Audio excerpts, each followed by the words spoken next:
welcome to Stingray Tom's Florida and another Florida Amazing 10. I'm here on the Atlantic Ocean in Palm Beach, one of the state's oldest beach communities.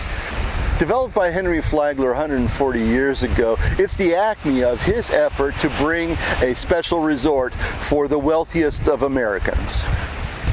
Much of the area is rather exclusive, with this part of the beach being one of the few locations that is truly open to the general public.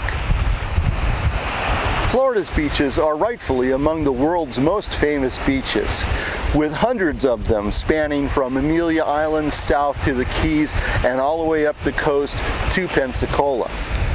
Places like Miami Beach, the glitzy playground of the state's most cosmopolitan city.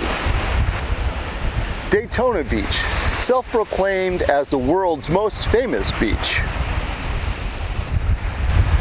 Sanibel and Marco, the best place to hunt for seashells. And Cocoa Beach, where you can watch space launches while surfing. Still, I'm not really going to be talking about the beaches themselves. I put together a list of 10 amazing facts about beachside communities. As of 2024, there are more than 400 incorporated cities and towns in the state of Florida, and fully 1 out of 8 of them use the word beach in their name.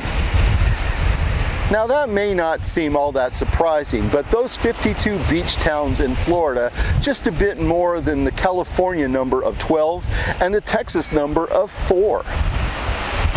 Now let's take a look at some of these beach towns. The oldest, such as Palm Beach. The ones that grew up during the land boom of the 1920s. The one that doesn't even have a beach. And the county which has chosen not to have beach towns at all. So just a couple of notes. I'm only covering towns and cities that are incorporated, meaning they have their own government. I do make one exception, but more on that later. Plus, I'll only be looking at the development of beach towns by non-indigenous settlers. Many of the sites were inhabited by the earliest residents, who entered Florida as early as 14,000 years ago. Prior to European colonization, the University of Florida estimates that there were as many as 350,000 individuals in the area. So on to exploring 150 years of the state's history, all of it wrapped up with Florida tourism. The list of 10 amazing facts begins, in the beginning, with Florida Amazing History Fact number 1, Florida's oldest beach communities. These 2 communities were settled starting in the years after the Civil War. They're Palm Beach, one of the most famous cities in the state, and Pablo Beach, a name that's been all but forgotten. I won't keep you in suspense. Pablo Beach became Jacksonville Beach, and of course it's still around. Palm Beach was developed by Henry Flagler, who was one of the most important persons in the state's history. As a railroad owner and resort developer, he had his company build the first railroad along the East Coast from Jacksonville to Miami, and then, in one of the largest ever construction projects in Florida, extended the tracks across the Florida Keys to Key West. In conjunction with the railroad, he built resorts for his wealthy associates in St. Augustine, Miami, and Palm Beach, among other locations. The area on the barrier island known as Palm Beach Island started to be settled in the 1870s and got its name sometime after 1878 when a steamship, the Providencia, bound from Trinidad to Spain, ran aground. The cargo was some 20,000 coconuts, and the locals ended up eating and planting them. Coconut palms aren't native to Florida, so this might have been the first time they were planted in the state. The locals began calling the settlement Palm Beach, and the name stuck, with it being used for the name of the new post office in 1887. Flagler began developing Palm Beach in 1893, and it quickly became the most popular winter resort in the country. The Pablo Beach area was one of the first to see European settlers in Florida, though at that point no one lived anywhere near the beach. It wasn't exactly safe. After the U.S. took possession of Florida, the beach area was lightly settled, with the city of Jacksonville Beach suggesting 1831 for a start date. The settlement was first named Ruby Beach, after the daughter of William and Eleanor Scull, who ran a general store and post office out of a tent. Ruby was platted in 1884, but the name would change to Pablo Beach just 2 years later. The new name came from the nearby San Pablo River, but records don't show how Ruby Scull felt about the change. The first hotel in Pablo Beach was built around the same time. The town grew in population and popularity, and in 1907 it was incorporated. The Pablo Beach Boardwalk, with lots of sights and sounds and odd entertainment, was created around 1915, and by 1925 it was one of the most popular places in the Jacksonville area, and indeed the state. That was also the year that it changed its name for the final time to Jacksonville Beach, which means today that while Palm Beach is an internationally famous resort, Pablo Beach isn't even known all that well in Jacksonville. Florida Amazing History Fact Number 2: County Consolidation and the Beach Exception. I'm sticking with the Jacksonville area as it has a unique story. At this point, I'm jumping forward quite a few years, in fact to 1968, though that's just the end date of a complicated process I'll only summarize. Prior to '68, Duval was a quickly growing county, with Jacksonville being the big city. Jacksonville was settled in 1822, being one of the first towns created after the U.S. took possession of Florida. It grew rapidly since it sits at the mouth of the St. Johns River, providing a natural harbor, and is close to the rest of the U.S. By the 1950s, Jacksonville was a sprawling mess of a city with a large amount of urban area outside of its city limits. Both Jacksonville and Duval County were suffering, and it didn't help matters that the local government was rather corrupt. So in 1964, local business leaders petitioned the Florida legislature to allow residents to vote to consolidate the local government, meaning the city and county would become one. After many fights and legal challenges, people voted nearly 2-1 in favor of consolidation, and overnight, Jacksonville became the most populous city in Florida and the largest city by area in the entire United States. Now, Jacksonville didn't expand into every section of the county. The small town of Baldwin chose to remain separate, as did 3 beach cities: Jacksonville Beach, Atlantic Beach, and Neptune Beach. The cities with about 40,000 total residents are referred to as the Jacksonville Beaches, or if you're a local, the Beaches. Atlantic Beach was incorporated in 1926, but it was using the name as early as 1913. It lies north of Jacksonville Beach and borrowed the use of beach from it. Neptune Beach sits between the other two and was originally part of Pablo Beach. In 1922, it got organized with the residents naming it Neptune Beach after the Roman god of the sea. After a tax revolt, the town split from Jacksonville Beach and incorporated in 1932, giving the area 3 beach towns in a row. The area developed as resorts, along with residences for people who worked for the resorts or who operated associated businesses. The barrier island on which they sit is nameless, a fact that's more common in Florida than you might expect. It was actually a peninsula until a canal was dug to separate it from the mainland. Even the waterway is simply referred to as the Intercoastal Waterway, the inland waterway that runs from Massachusetts to Texas. For more info on barrier islands and the Intercoastal, check out this recent video. Each of the beach cities, along with the town of Baldwin, manage much of their own fate, yet they are connected to Jacksonville, since that city is Duval County and the county is Jacksonville. If that sounds confusing, it is, and residents have had regular governance issues. For instance, the beach cities vote for their own mayor and city council, as well as for the mayor and city council of Jacksonville. In fact, a Neptune Beach resident was elected mayor of Jacksonville in the 1990s.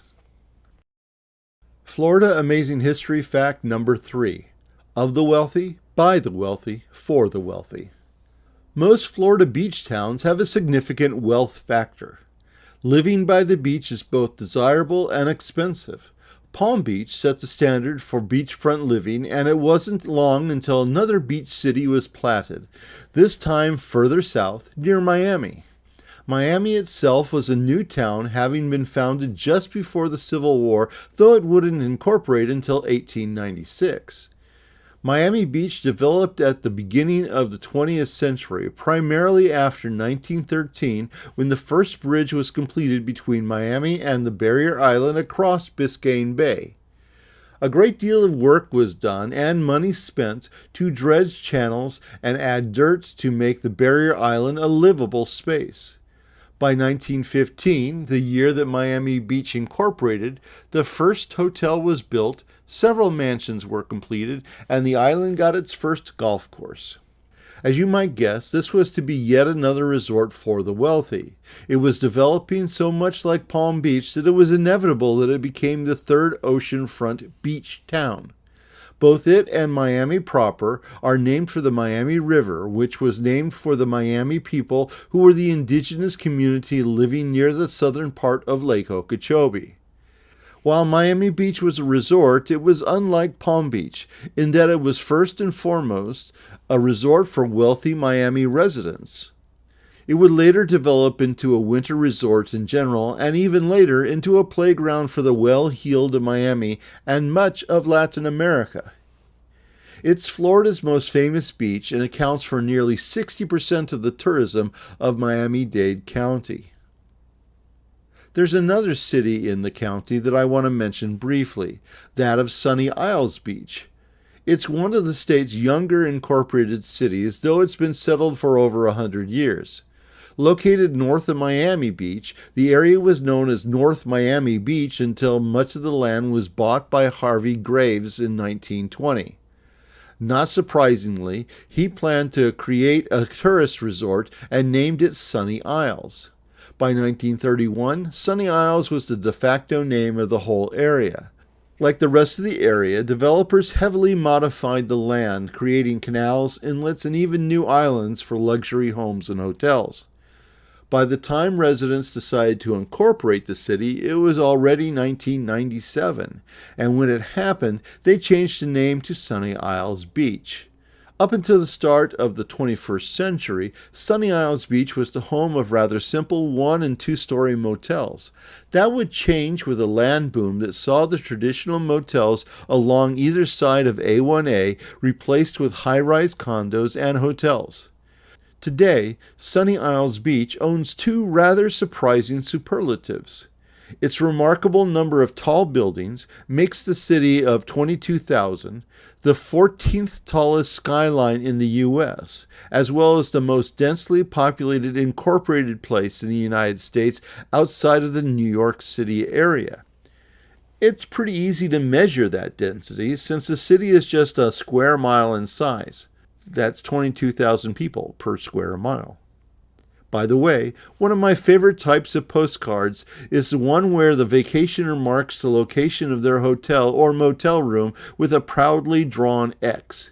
It's almost like, no, I didn't just get a random hotel postcard. This is my hotel, and here's my room. Florida Amazing History Fact number 4, Florida's land boom.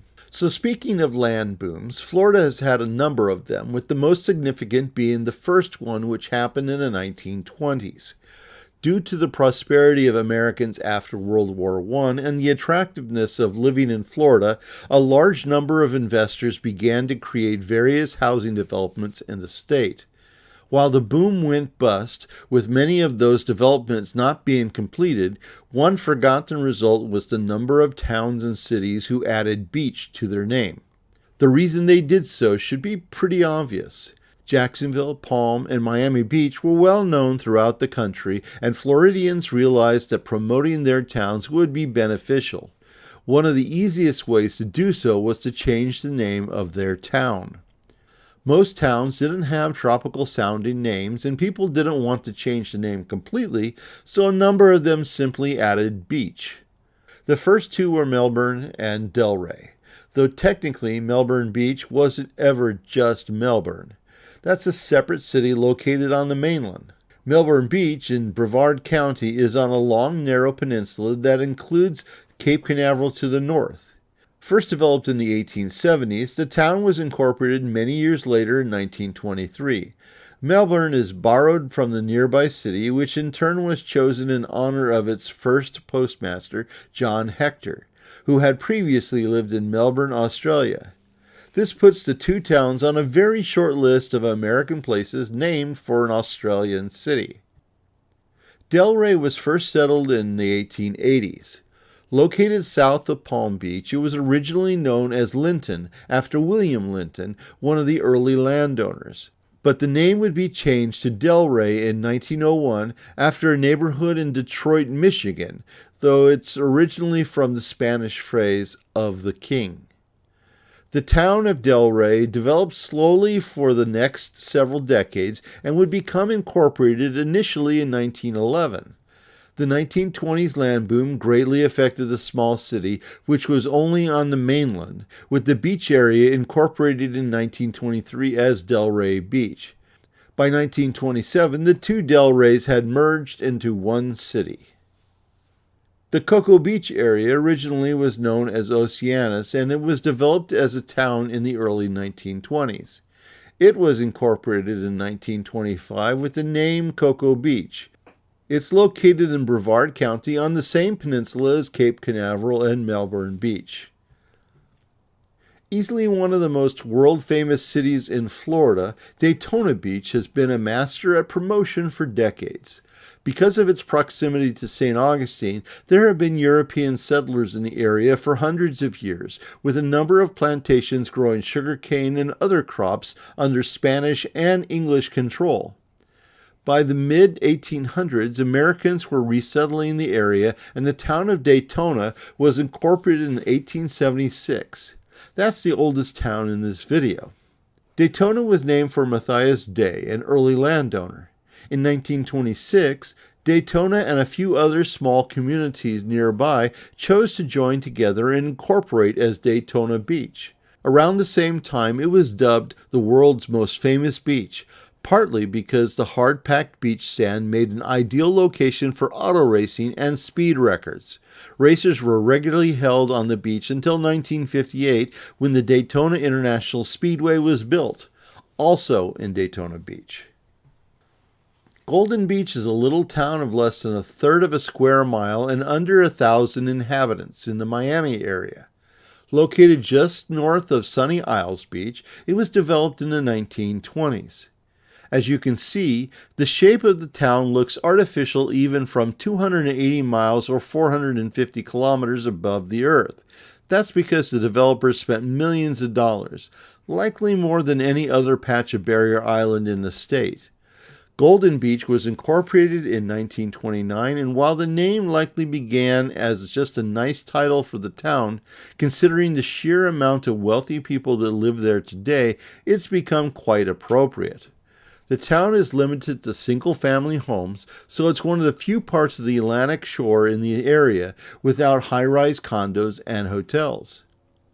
Vero Beach is one of the places with an unusual name that doesn't have a clear history. Why it is that people don't bother to record the origin of names that have unclear meanings is one of the most annoying things for historians. Regardless, I don't have the time to cover all the theories. The area was first settled in the 1880s, and the town of Vero was platted in 1912. It was incorporated as Vero in 1919, but then in 1925, the inhabitants of the area petitioned the state legislature to create a new county to be made with Vero to be the seat.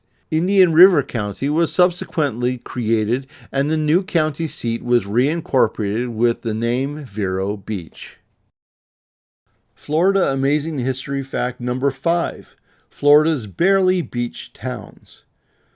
So all of the beach towns I've covered to this point are clearly on the beach, and it makes a lot of sense to call them a beach. But what if you're a town that has little or no beachfront but hopes to get the tourism bump of the name? Let's take a look at 3 such towns, one of which has been around for 100 plus years, and 2 that added the title beach much more recently. Boynton Beach is a city of 80,000 people in Palm Beach County with 16 square miles area, yet has only 500 feet or 150 meters length of beachfront. The first people moved into the area in the 1870s, and in 1894 a U.S. Army Major, Nathan Boynton, arrived from Michigan with his family and bought 500 acres and built the Boynton Beach Hotel, establishing the area as a resort. In 1898, other locals established the area as the town of Boynton.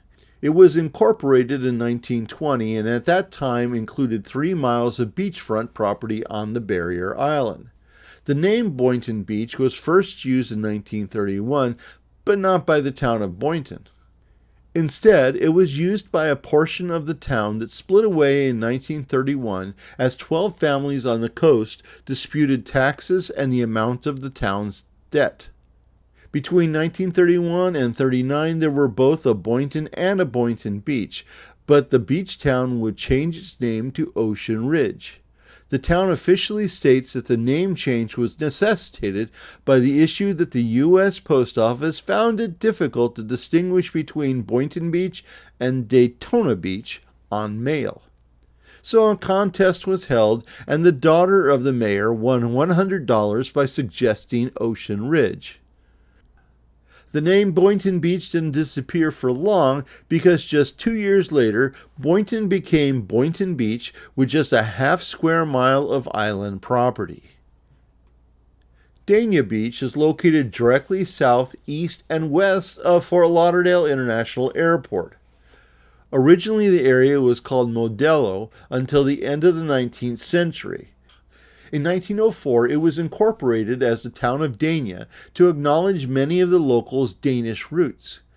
Then, at the start of 1926, the town chose to join the city of Hollywood and end its independence. However, due to the massively damaging 1926 Miami hurricane in September, much of the area of Dania reorganized as a town. This is why the town is comprised of a number of unconnected areas, including its beachfront. It remained Dania until 1998, when it changed its name to Dania Beach. Lake Worth is the name of the lake and/or lagoon that separates mainland Palm Beach County from the island. I say lake and/or lagoon since it's been both. Not to get into it too much, but in the 19th century, Lake Worth was a freshwater lake that was fed by a swampy area connected to the Everglades. When the area began to be settled, people lived on the west side of the lake and had to haul their boats over the east side to get to the ocean. Eventually, they dug channels to connect the Atlantic with Lake Worth, and Lake Worth became a saltwater lagoon. By the way, that's why Haulover Inlet near Miami has that name. Now I say all that because Lake Worth is also the name of a city on the shore of Lake Worth. Settled in the 1880s, the area was initially known as Jewel. It began to develop quickly after 1900 and would have been incorporated in 1913 as the town of Lucerne, except that the U.S. Post Office said no, because there was already a Lucerne in the Miami area. Faced with coming up with a new name, they didn't need to look far. The town would remain Lake Worth for more than 100 years. Then in 2019, Florida's newest beach town was created. The reason for the name change? Officials are said to have wanted to separate the city from nearby municipalities that have higher levels of crime, plus the city hoped it would boost tourism, as I quote, "Vacationers know the city is on the beach." The name change actually leads us into the next amazing history fact, for as you can see here, Lake Worth Beach is only just on the beach. In fact, less than 6% of the city is on the barrier island. Florida Amazing History Fact number 6. Not even barely a beach town. This is Fort Walton Beach in the Panhandle, located between Pensacola and Panama City. The area is on Choctawhatchee Bay and was initially settled in the 1830s. It was originally known as Anderson, named for one of its first settlers. In the 1860s, a Confederate Army camp was located nearby. Called Camp Walton, it was named for the U.S. Army Colonel George Walton, who served as Secretary of West Florida during Andrew Jackson's governorship. He was also the namesake of Walton County and the son of a signer of the Declaration of Independence. In 1879, the area was settled in a more organized manner, with Anderson eventually being renamed as the town of Camp Walton, as first seen on maps in the 1920s. The name changed once again in 1932 with it switching from Camp Walton to Fort Walton. It was finally incorporated in 1941. Meanwhile, on Santa Rosa Island, the barrier island that extends between Fort Walton and Pensacola, an early development named Tower Beach would be deeded to Okaloosa County by the federal government. Confusingly, the former Tower Beach portion was renamed Okaloosa Island, meaning that one can drive from Okaloosa Island to Santa Rosa Island without crossing any water. In 1953, the Florida legislature approved a final name change for the city by adding the word beach. Though the city boundaries didn't include any of Okaloosa Island, they thought it'd be an invaluable change in order to profit on the county's beach acquisition and the subsequent development. Today, it's considered one of the best beach communities in the state and has retained its small city feel with a population of just about 20,000. Now, some available information contends that Fort Walton Beach extends onto Okaloosa Island. But as you can see from this city-produced map, it clearly stops at the Intercoastal Waterway. This makes it one of only 4 Florida cities that use the name beach that lacks a beach front. And as we'll see, the others have good reasons as to why they're non-beach beach towns. Florida Amazing History Fact number 7. Florida's most isolated beach town. Most beach towns are in the midst of a good-sized metro area. To cater to the throngs of tourists, there needs to be a large number of workers for the hotels, restaurants, attractions, and gift shops, so the idea that there's a beach town that's isolated would seem rather odd. And yes, Horseshoe Beach is an odd beach town. With a population of 165 and in a county, Dixie County, with just 16,000 residents, it's in one of the least developed areas of the state. As you can see from this map, Horseshoe Beach lies between the Gulf and miles of swamp. Located in Florida's Big Bend region, it's one of only 3 small towns directly on the Gulf along a 120-mile coastline. Located on the tip of a peninsula, the community was first settled in the early 1800s. Through the 19th century, the area was known for fishing, salt making, and cedar wood. By 1900, the land in the area was owned by lumber companies which tried to get the people to leave. The hardy residents of what was already known as Horseshoe Beach were little more than squatters on the land. Then in 1935, a C.C. Douglas and Burton Butler purchased the settled area for $324 and offered each resident the lot they were living on for $10. That finally settled the issue, and Horseshoe Beach became an official town, incorporating in 1963. Today, the town shows a healthy disregard for conformity, as it welcomes visitors who stay in motels and luxury condos that sit amidst mobile homes and cottages in which live residents whose family roots go back to the 1800s here. There's even a house that's a large boat, located on the Gulf. It's also elevated to protect it from storm surges. There's a general store, a hardware and marine supply store, a couple restaurants, and a library, but the only gas available is for boats. Anything else requires a 20-mile trip to Cross City. It's the most remote and unusual beach town in the state. Florida Amazing History Fact number 8. the many Palm Beaches. With Palm Beach being one of the two original beach towns, I suppose it's not surprising that the area would have the biggest proliferation of beach towns in the state. We're talking 10, count 'em, 10, incorporated beach cities. I've already talked about Palm, Delray, Boynton, and Lake Worth beaches, but wait, there's more. The first new one to look at is West Palm Beach. It's actually the oldest incorporated beach town. That happened in 1894. Like Fort Walton Beach, West Palm Beach has no property on the ocean, being west of Palm Beach. Of course, that's both how it got its name and why it's not on the coast. Like many cities in the U.S., it was named after its neighbor. For example, Florida has West Melbourne and West Miami, South Daytona and South Miami, North Lauderdale and North Miami. But oddly enough, no incorporated East towns. I'm waiting for someone to create a new island and name it East Miami Beach. Unlike West Palm, Palm Beach Shores does have a beachfront.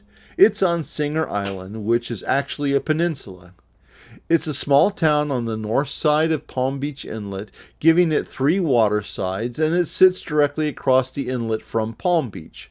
Incorporated in 1947, Palm Beach Shores was the first of 5 towns that continued what became a tradition of using the name Palm Beach as a core part of the name. It's also the site of Florida's easternmost point. The final 4 Palm Beach County beach towns were incorporated in rapid succession, starting with South Palm Beach in 1955.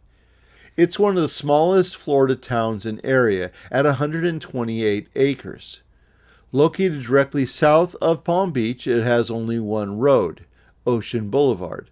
The town is nearly completely made up of condos with only 4 private homes tucked between a condo and the Atlantic. The only other structure is the town hall. North Palm Beach is north of Palm Beach and is located both on the mainland and on Singer Island, which, as I mentioned before, is really part of the mainland. The two parts of the city aren't connected, even by a bridge. The mainland part is further divided into east and west sections that are split by the Intercoastal Waterway. Incorporated in 1956, it got its start when John MacArthur, a wealthy insurance magnate, purchased the land and had a town created in only a few years. The town's property on Singer Island is John MacArthur State Park and remains relatively undeveloped. Royal Palm Beach, incorporated in 1959, lies about 10 miles west of the Atlantic. As such, it doesn't have a beachfront. The area wasn't developed until the 1950s since it sits on the edge of the Everglades and is mostly wetlands. In order to develop the land, a huge drainage project had to be completed. Unlike most communities, Royal Palm Beach was incorporated before the groundbreaking ceremony. In fact, the 1960 U.S. Census shows that only 11 people lived in the village 1 year after incorporation. Its developer, Arthur Dresser, chose its name, wanting to continue the use of Palm Beach and adding the Royal since he particularly liked the Royal Palm, one of the tallest palm tree species, being able to grow to 80 feet or 24 meters high. Palm Beach Gardens has a remarkably similar story to Royal Palm Beach. They were both incorporated prior to construction in 1959. They sit 10 miles west of the ocean and lack beachfront. Palm Beach Gardens was also mostly wetlands, with parts of it used for raising cattle. John MacArthur, who developed North Palm Beach, was its developer as well. He initially used the name Palm Beach City, but the state said that it would be confused with Palm Beach itself, so Palm Beach Gardens was chosen, making it the 7th city to use a variation of the name, all lying in Palm Beach County. Florida Amazing History Fact number 9. The county with a difference. Martin County was created in 1925 from the northern portion of Palm Beach County and a part of St. Lucie. Bounded on the west by Lake Okeechobee and on the east by the Atlantic, Flagler's Railroad passed through the county near the coast, fostering the first development of the area.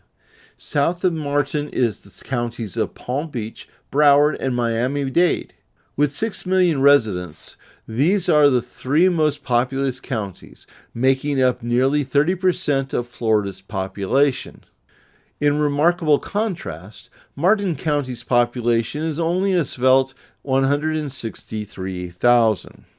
Unlike nearly all other coastal counties, it doesn't have any beach towns, and there's only one incorporated community located on the ocean. That'd be the town of Jupiter Island on Jupiter Island, an exclusive community with an enclave of 800 or so of the wealthiest people in the U.S. It's in the south of the county, while Jensen Beach, which isn't incorporated, is in the north. Martin County is very welcoming to tourists, but it never got around to incorporating a beach town. In fact, it's one of only 2 counties on Florida's Atlantic coast that doesn't have one. The coastline includes long stretches of Jupiter and Hutchinson Islands. As far as South Florida beaches go, the 21 Martin County miles is only lightly developed, and 5 miles of Jupiter Island are even protected by the Hobe Sound National Wildlife Refuge and St. Lucie Inlet State Park, the longest expanse of open coastline in South Florida. There are no high-rise condos. It's actually easy to see the difference when you know to look.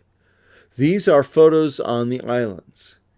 Hutchinson Island looking north into St. Lucie County and then back into Martin County.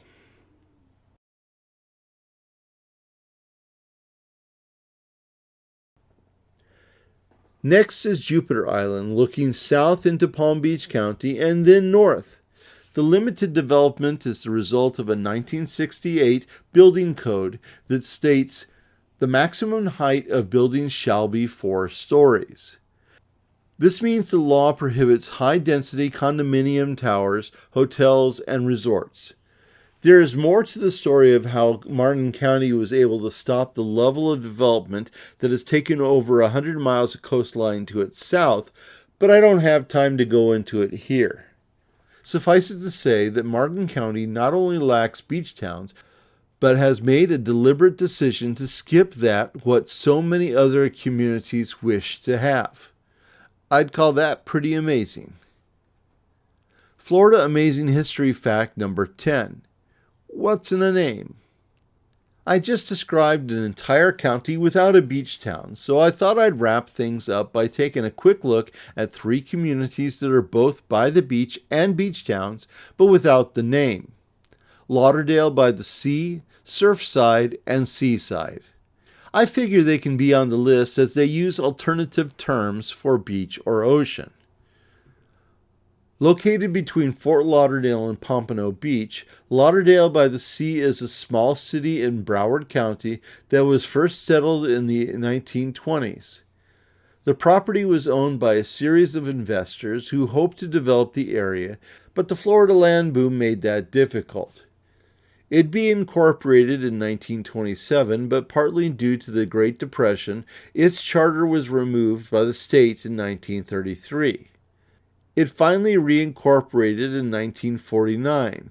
With a current population of about 6,000, it's almost entirely single-family homes with about a dozen resorts and condos on the ocean.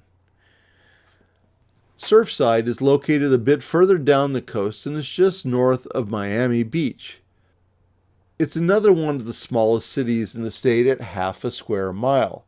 Like Lauderdale by the Sea, it was first settled in the early 1920s as part of the Miami Beach area. In 1929, construction was begun on a locals resort called Surf Club. Its members began to feel that the more developed Miami Beach might try to annex the property, so in 1935 they incorporated the town of Seaside. The beachfront is wall-to-wall condo towers. One of those condos was the 12-story Champlain Tower South, and in 2021 it partially collapsed, causing 98 deaths in one of the deadliest structure failures in U.S. history. Our last town is the only one in this video that's not incorporated, but it's a unique and interesting town that more people should know about. It's Seaside, a development along the Gulf Coast on the Panhandle. It's about 30 miles or 48 kilometers east of Fort Walton Beach. The land was purchased in 1946 as a private retreat for a family. It wouldn't actually be settled until the early 1980s, when the village was platted and designed as a planned community. Its design is based on the new urbanism town planning movement that emphasizes walkable neighborhoods that encourage a sense of intimacy in a traditional European style that has a recognizable center, such as a village green, with mixed housing radiating outward with shops and services. Many of the goals of new urbanism stem from pre-World War II small towns. It was a reaction to urban sprawl. Seaside's initial plan was completed in 1986, with other parts developing nearby using similar designs, and in the intervening 40 years it has proved to be a popular place to explore, as well as a village that has been copied several times, including in the town of Celebration, which was designed by and is located near Disney World. In 1998, Seaside was featured in the popular movie The Truman Show. Today it's a tourist attraction, and many of the simple homes on tiny lots are worth well over $1 million. So that's it, a quick look at 28 of Florida's interesting beach towns. I hope you found it as informative as I did when I was researching the topic. Thank you for watching another of my videos. I hope you enjoyed it. If you learned something, hit the like button and subscribe to the channel to learn more about Florida's tourism history. Stingray Tom's Florida, traveling through time around the Sunshine State.